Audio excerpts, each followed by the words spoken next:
Hello everyone and welcome back to another video from Jade Productions. I am Jay and we are back talking about the Long War yet again. We are here in continuing our coverage of the different factions and codexes. We're back here talking about the Space Marines First Founding Chapters Supplement. And we are on to our second one today, which is in fact the 5th Legion. We are talking about the White Scars.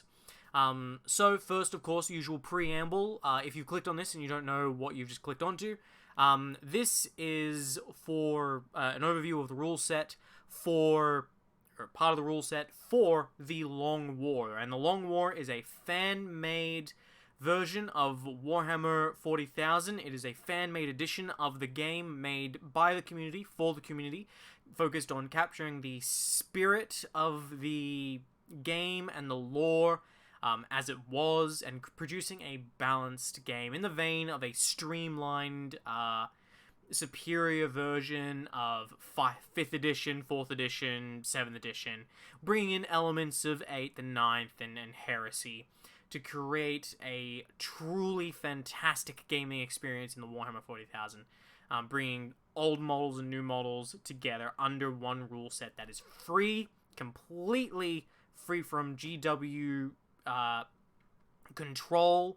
So the game, we focus on balance and making sure that things work right and taking a lot of feedback from the community, and things get updated very quickly as it's a living rulebook as we endeavor to make this the best game that we can. So if you haven't checked out the Long War, I suggest you go check out the other videos first, and perhaps even go check out the Long War rules, because another preamble on this, I am reading these as I have them right now, but because there's constant player feedback and constant updates to these as the kinks get worked out and things get fixed and errors get found and balance adjustments get made in the name of lore and game design, what I'm reading now might not be the most current version at the time you're watching this, but it is the most current version at the time I am making this. So let's get started now, shall we? So let's first go into the White Scars, their allegiance rules.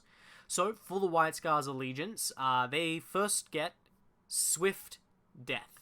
So White Scars gain +1 to their movement characteristic. They also get +1 to their charge rolls and sweeping advance rolls.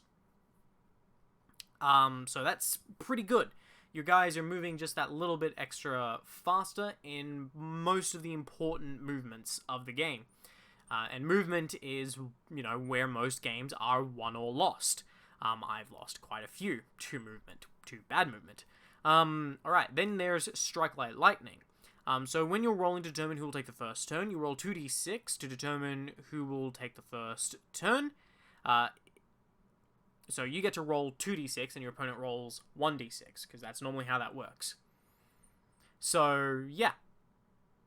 That's pretty good. So you've got double the chance of going first over your opponent. And then if you don't take the first turn and are going second, at the start of the first battle round before the first turn begins, you may roll 2d6. If either result is a 6, you immediately take the first turn instead of your opponent. So you actually have the ability to old school do what is called seizing the initiative. And rather than everyone being able to do it, it's now just a White Scars specific thing. So they're able to guarantee a little bit better and control who will go first, controlling the flow of the battle, and they're able to move faster. So very good mobility there. And then they have some downsides associated with them in that they have to have more fast attack than heavy. They also have some other restrictions in that all their dreadnoughts are limited to 1 per detachment, and same with their Assault Centurions and Devastator Centurions.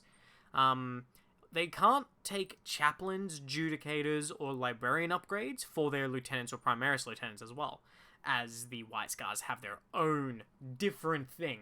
They actually don't have Chaplains.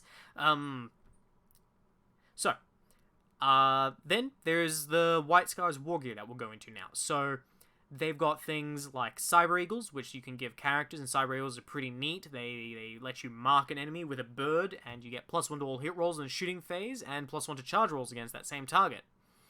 So birds act as spotters, increasing your accuracy, and they're quite pricey, but they are quite good.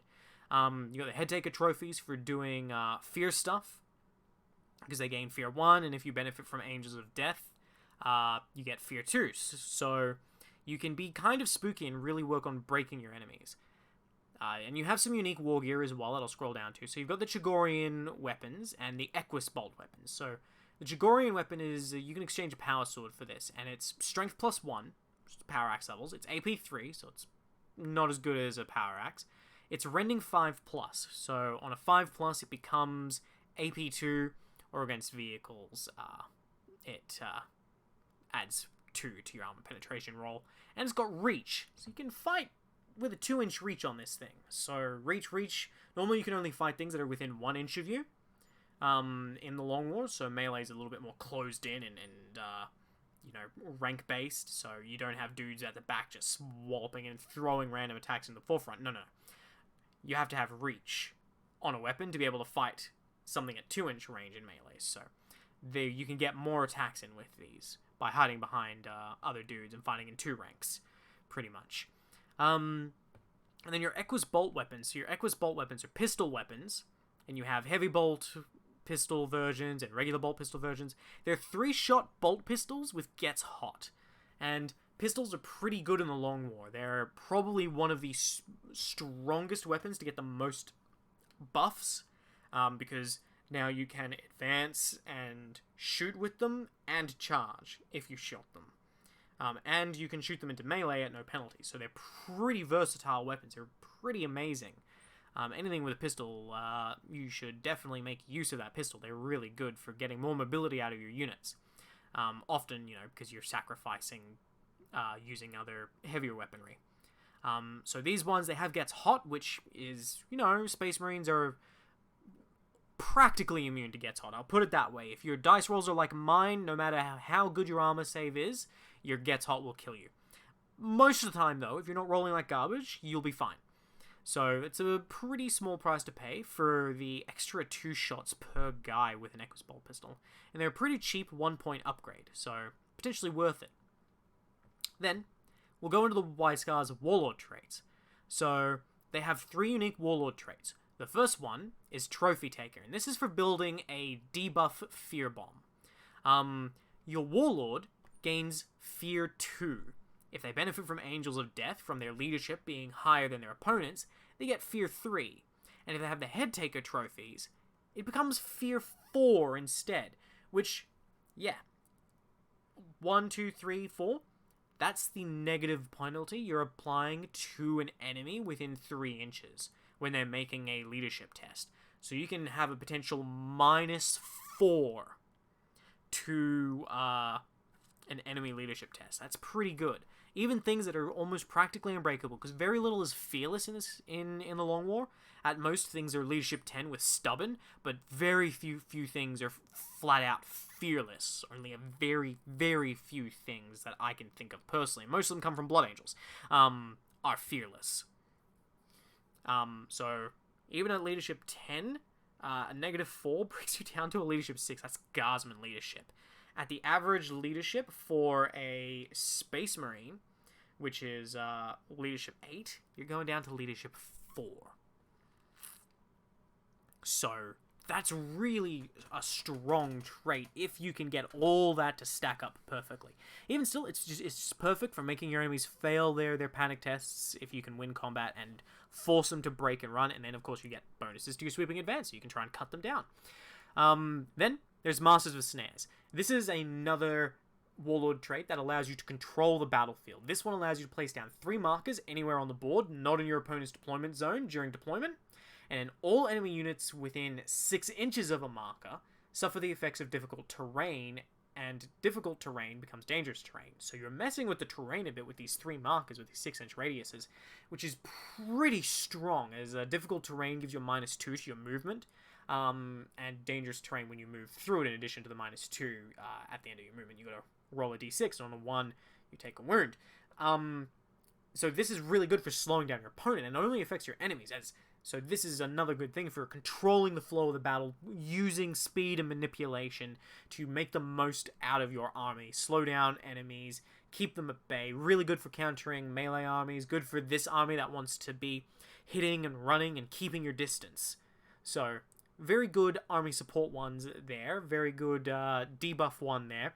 And then there's another one, Born to the Saddle, which is kind of the reverse of Master of Snares, in that if your army includes a Warlord with a trait, all your white scars ignore the effects of dangerous and difficult terrain, which encourages you to really go ham with your bikes and your jet bikes and not really give a crap about moving through dangerous terrain. You know, you're going to put your bikes up through that building, you're going to have them go through these burning houses, you're going to go absolutely anywhere with your bikes.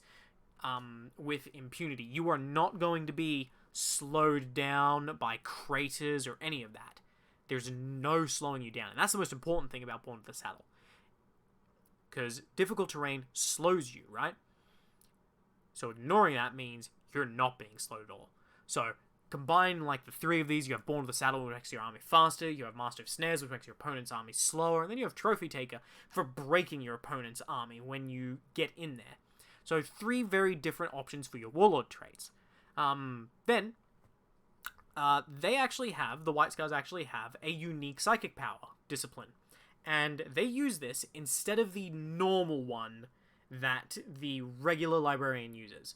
So, and you did hear me before that they can't take Librarians when I read out the restrictions. This is because they have their own upgrade for something that's not quite a Librarian. It's a little bit more impressive than a Librarian.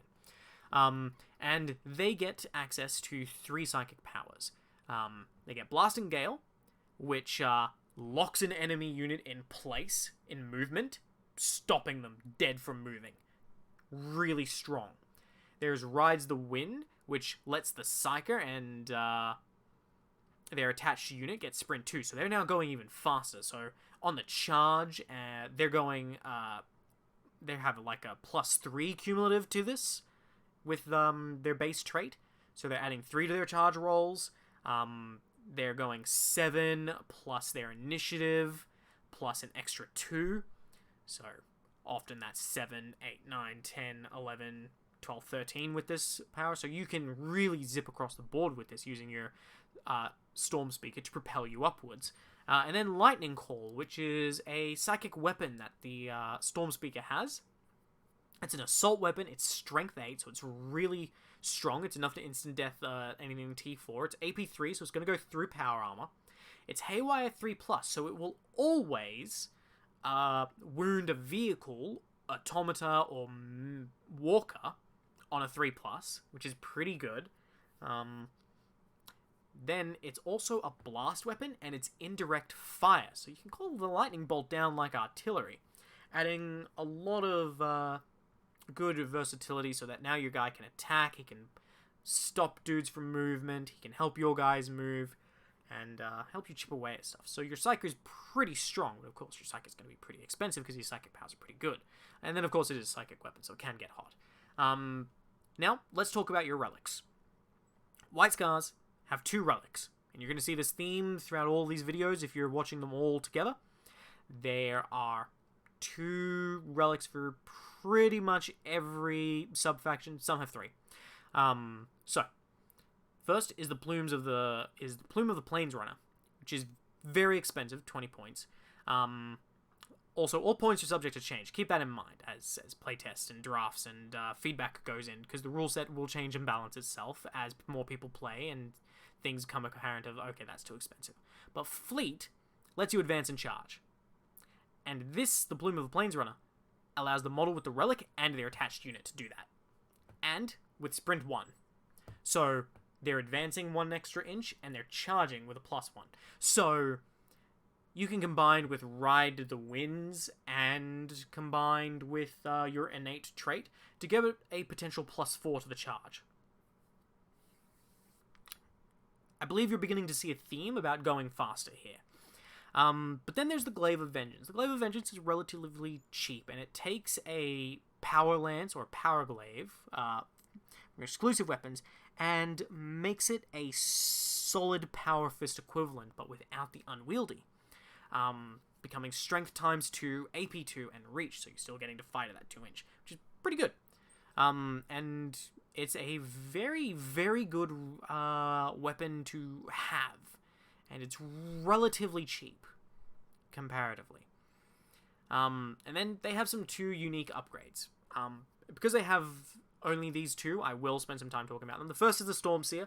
The Stormseer, upgrades to make your Stormseer. The primary difference between your Stormseer and your Librarian upgrade is that the Stormseer is more expensive, but the Stormseer starts at Mastery level 2. So flat out, they can cast 2 of these psychic powers up here per player turn. So they don't need to hold back on these. They can use them pretty regularly. Then there's the Karash. Now the Karash is a cheap 10-point upgrade, but the Karash has good sides and bad sides. The Karash are basically suicide units who've dishonored themselves. That's a very layman way of putting what the Karash are, but that's what they are. So you can make an infantry or bike unit in your army part of the Karash, and they get stubborn and feel no pain. And so that stubborn will just be, rather than having to rely on objectives for in there shall know no fear, your primary Space Marine trait, you'll just be stubborn constantly. In addition, you get that feel no pain 5+. So that's good. You now become a little bit harder to break, and you become a little bit harder to kill. That's pretty good for 10 points. Now this is where the downside comes in. Your Karash gain the expendable keyword, so they can no longer contest objectives. So you can't use them to really win objective games. They are solely for the point of throwing your enemy to die and to kill stuff. In addition, to help make up for that though, the fact that they are now basically suicide troops that you can't use to hold objectives, a unit with the Karash keyword does not give your opponent victory points when they're slain. So there's that. On the other hand, a further downside though to that, you can't have Karash units join non-Karash units. So there is that. So to buff a Karash unit with attach a character to it, you're going to have to buy a character, upgrade them. So, it will add up very quickly building an all-Karash army this way, or just fielding a couple of them. But the Karash is something that you have access to.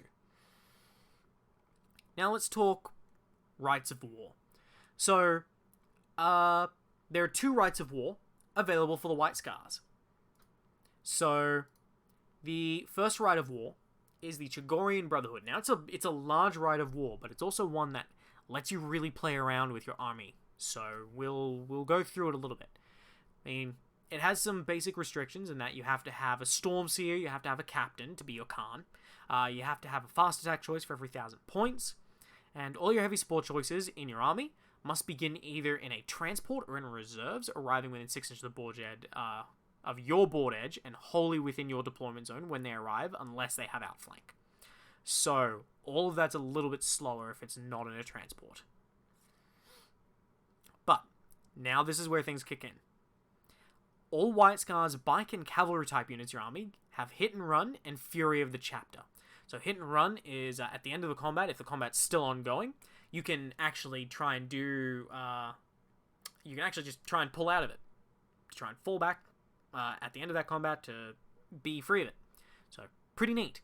Fury of the Chapter is another basic rule that a lot of Space Marine core units have, things like Tactical Marines, Intercessors, and it's a little rule that when they're shot for the first time in your opponent's shooting phase, after all hits and wounds have been resolved against them, if the unit's still alive, they get to shoot back at whatever just shot them. So this is giving that to all of your bikes now, which are, of course, becoming your core thing for the Chagorian Brotherhood, which, of course, plays into your bike squads are now troops choices. So, yeah. And then you come to the third benefit, which is pretty long, as you can see by the multiple dot points there. But you get to select you must select one of the following brotherhoods. So each of these brotherhoods then serves to alter your Rite of War and how you build your army even further. Some give flat out buffs, some completely alter and skew your army in different directions, some change up your Force Org slot, so all different things. So, the Spearpoint Brotherhood. This is the first company. White Scar's Tartaros Terminator squads and Ebed Kesheg Terminators may be fielded as fast attack choices. So now you're bringing your veterans as fast attack choices, which is pretty good, since you have mandatory fast attack slots you have to fill. Fire Fist Brotherhood. Infantry, bike, and cavalry units gain +1 to their strength characteristic. This is a good all-rounder one that makes your army pretty much universally strength 5. Very strong, and very all-rounder universal. The Eagle Brotherhood. This is the one that the named character belongs to. We'll come to that in a bit. The White Scars gain preferred enemy characters and any enemy unit that characters are attached to. So it's not just the character in the unit, it's the character basically paints a target on him and his unit that he's attached to, if he's attached to something. So they're very good at tearing apart those sort of things. Then there's the Talwar Brotherhood. So White Scars gain the Sudden Strike 1 special rule. So on the charge, they go up to initiative. They go up 1 initiative. So on average, initiative 5. Initiative 6 on captains. So very good for striking first and making your army very fast, especially if you are putting an emphasis on hitting first with your Space Marines in combat compared to wounding better. So it's another competitor with the Fire Fist Brotherhood for a good all-rounder to pick. Your Stormwrath Brotherhood is that during the first battle round, White Scars units gain the light cover. Even if they normally wouldn't get light cover, if they already do, they get heavy cover. So this is a more defensive one for the first battle round. So that's pretty good. If you're trying to avoid being alpha striked off the board and you're paranoid about that, you can pick the Stormwrath Brotherhood to try and lessen that. Then you have the Hawkeye Brotherhood. So the Hawkeye Brotherhood is all about using transports, and each time one of their transports would be immobilized as a result of the vehicle damage chart, they get to roll a d6, and on a 4+, they ignore that immobilization result, and it's treated as a weapon destroyed result instead. So there's that. Now, of course, you're not going to want to do that all the time, because potentially if you have no weapons left and you try and do this to avoid being immobilized, well, the weapon destroyed result is then treated as immobilization anyway. So it's good on some vehicles and it's good on transports depending on how the transport is doing. So it's better for keeping your transports alive in the early game. Then there's the Planestalker Brotherhood. So this one gives you an additional flyer slot for every 1,000 points. Normally you only have 1 flyer slot, so this takes you up to 2 flyer slots at, say, 2,000 points. So this is a good one for if you really like your aircraft and you would like to have more Stormhawks or Storm Talons supporting your force. Then there's the Blood Rider Brotherhood. And this one gives all of your bikes get Furious Charge 1. So your bikes become far better situated in melee by getting an extra attack on the charge. So this one's for about being more aggressive with your bikes. Yeah, then there's the Stormbolt Brotherhood, which lets White Scars field Devastators and Hellblasters as elite choices. So that's a very interesting one that changes up how you field stuff. So you have 4 elite slots, and of course if you're taking lots of fast attack stuff, but you don't, all your heavy support choices have to begin either in transport or in reserves. If you pick the Stormbolt, you can now field them as elite choices who do get to start on the field. So there is that to bear in mind. So, and then the last one is the Windspeaker Brotherhood. Windspeaker gives all of your scouts Fury of the Chapter. Very strong, solid, decent, especially if you're going very scout heavy. So that's a very long Rite of War, a very complicated one with a lot of choices involved. The next Rite of War they have, the Sagyamazan words, is far more simple. So this one is that all units in your army have to have a Karash keyword. This one is all about building for Karash. So it's forming an entire army of suicide squads. And it has some restrictions, so everyone has to be Karash, you can't have a captain, and nothing you have can outflank. So even if it can outflank, nothing can outflank. Bright side, you can take Ebon Keshigs as troops choices. once again, that's taking Terminators as troop choices. Pretty good. All units in your army can purchase the Karash upgrade for 0 points. So instead of 10 points, it now becomes free. Which, is needed because it's a mandatory upgrade to actually run this whole Rite of War. And then all White Scars units in your army get Last Stand and Counterattack. So they will still get to fight at their initiative step, so long as one dude is still alive in the squad. Everyone else who died before him will still get to fight at their initiative step. So very good for ensuring that you can get a good poke in, and that you're not just, if you can withstand being wiped out, and not be completely wiped out to a man, your guys are still going to get a thing, still going to get a stab in, even if they're fighting last, and then of course counterattack, even if they get charged, they're still fighting as if they charged. So it's a solid, but it's far more simple, and it's very melee geared along with the rest of the Karash upgrades, about being those suicide units you want to throw into the enemy as fast as possible. That said, it's also a little bit slower than the Chagorian Brotherhood. So, moving on, we have the White Scars units. So, we have, first up, in your unique characters, Khosrow Khan, Master of the Hunt. So, there's a lot of things to take into account with Khosrow Khan. He's pretty good. One of the primary things you should note about him is that he actually has higher initiative than most other characters. Pretty good. He has a Cyber Eagle, he has an Equus Bolt Pistol, he has his Moonfang, which is a strength user, so strength 4, AP2 Power Sword. That's Precision Strike, so he gets to allocate it, and it's Bane characters, so characters do not get to take invul saves against it. So, he's a very good assassin. And not only that, he's got Counterattack and Furious Charge 1. So, he's getting a good number of attacks. In total, he's got 4 attacks, he's getting 5 attacks with his pistol, and having Moonfang, he's going up to 6 attacks on the charge, 7 with Furious charge. So, pretty good. He's almost always getting 6 attacks, at least in the first round of combat. 7 if he's charged. So, he's got a lot of attacks there that are AP2 that characters can't take in normal saves. So his only trouble will be wounding and hitting, but once they get through, he's good at doing guaranteed damage to stuff.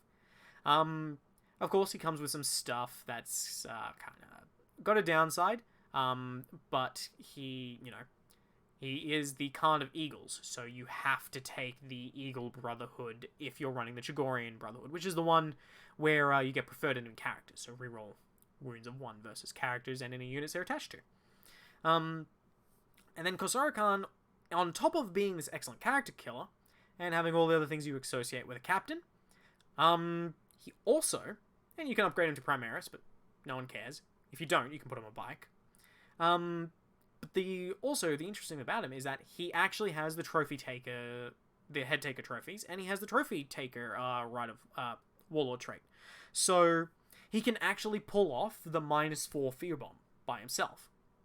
So, very interesting character, pretty reasonably priced for someone as decked out as he is. And then there is the Ebon Keshig cohort. So the Ebon Keshig are your unique Terminators that you have access to as the White Scars. And so, in terms of what they're about, they're not overly impressive when you first see them, right? This is until you realize a few things about them. So their weapon skill, ballistic skill 4, they're Terminator stats. You get 5 of them. They come with Indomitus armor, and they all come with Chagorian power glaives, and there are 3 attacks apiece. So they all have an extra attack over regular guys. But then, they're also Karash, which means your opponent won't score from killing them. They're expendable. They have the 5+ feel no pain, and they're stubborn. So, they're pretty okay, realistically. And at 47 points, currently, they're only a little bit more expensive than regular Terminators. And of course, they can change out their Indominus Terminator armor for Tartaros or Cataphracti for 0 points. They can take Power Fist or Storm Fist. And you can, this is the big part, you can run up to 15 of these in a unit. And they're not limited either. So they're fairly solid. Thanks to having the Karash stuff and being relatively cheap as, far as Terminators go, as far as unique Terminators go. Then, there's the Falcon's Claws. Now, the Falcon's Claws are, on the other end of the spectrum, these are unique scouts that you have access to. These are veteran scouts. So, as a unique concept, this is something that the White Scars have access to. So, they're only wearing scout armor, so they're 4 up, but they're veterans. They're proper Space Marines. So, they're Weapon Skill, Ballistic Skill 4, they're Strength 4, Toughness 4, they're 2 wounds, 2 attacks, 3 attacks on the Sergeant. And they're Leadership 8, Leadership 9 on Sergeant. And they come importantly with Smoke Grenades and 2 Lightning Claws. So they have 4 attacks, 5 attacks on the charge with these Lightning Claws base. They have Scout to be able to get a pre-game move. They have Hit and Run to be able to, fight and then retreat at the end of the combat, even if it's unresolved. They have preferred enemy characters, so if they catch a character out, they'll shred him pretty well.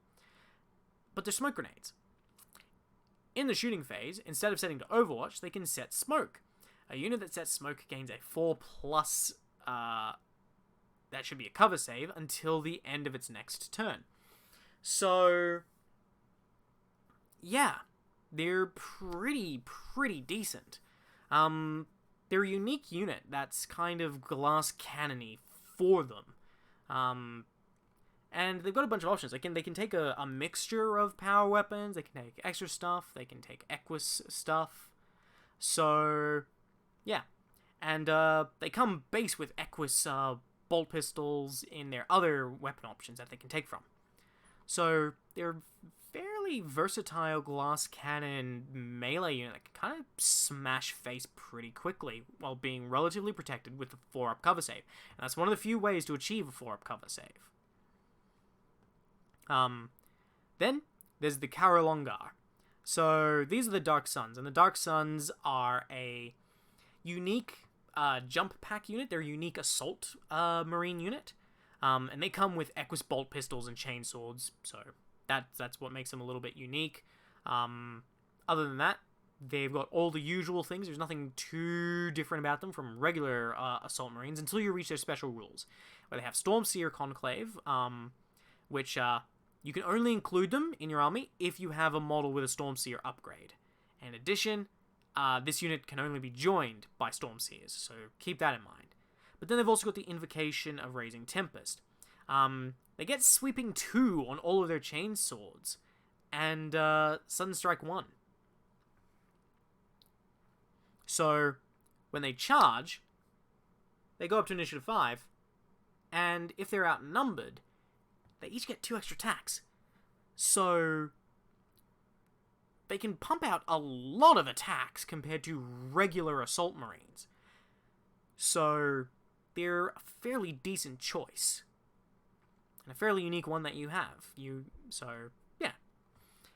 And then they have a bunch of extra weapon options, very similar to most other, Assault Marine equivalents.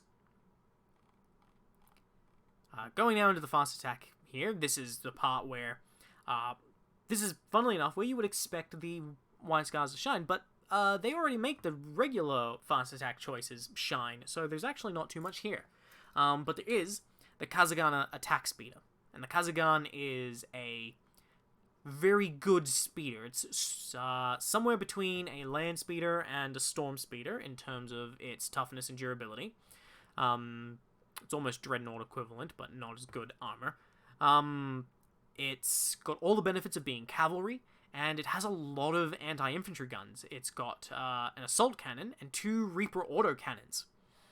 And autocannons are very, very good, and Reaper autocannons are linked 24-inch autocannons. So the Kazagan for 110 does a fair amount of work against anti-infantry, and also a little bit of work against anti-monster, and very good work against enemy light vehicles, with the sheer number of autocannon shots it has. So it's a solid performer. And that's actually it, funnily enough. So yeah, a lot of the stuff that they got was in the elites section. So yeah, that concludes the White Scars, yeah, next time we'll talk about the next sub-faction, so that's it for now. I have been Jay from Jade Productions. If you've enjoyed this, please go check out The Long War. All the links are available below, and I will see you next time. In the meantime, have a great day, have some fun wargaming. Keep it real.